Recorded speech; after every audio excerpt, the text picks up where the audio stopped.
Yan, nakalimutan ko na. Tapos, naka 90 degrees yung hawak niya, yung kanyang kamay, diba? Relax ka lang. Yan. Tapos, tama ba? Ganyan siya.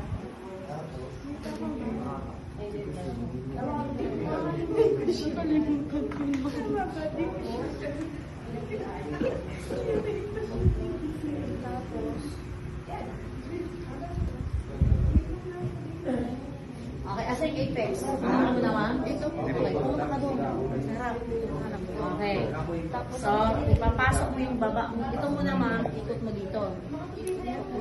Yan. Oo. Tapos ito, ipasok mo sa loob. No.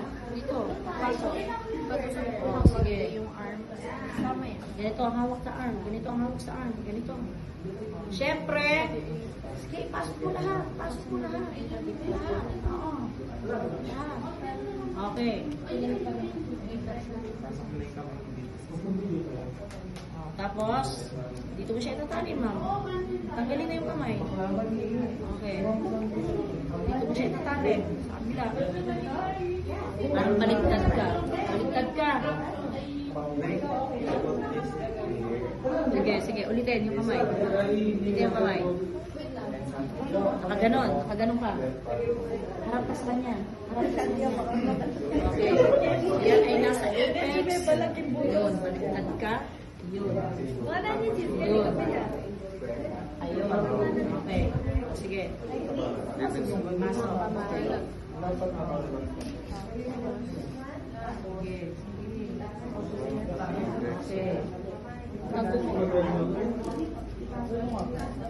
Kasi yung underarms dito mo ipapasok eh. Kaya hindi mo pwedeng ipatong dyan kasi may sugat yan. Huwag mo takpan yung shoulder. Okay, naka-90. Nakahang dapat to. Nakahang. Okay.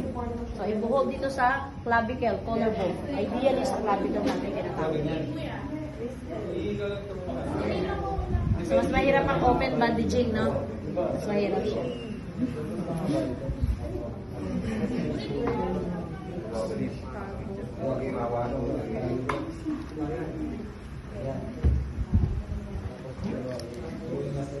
Okay, mid of the palm. Oh, sige.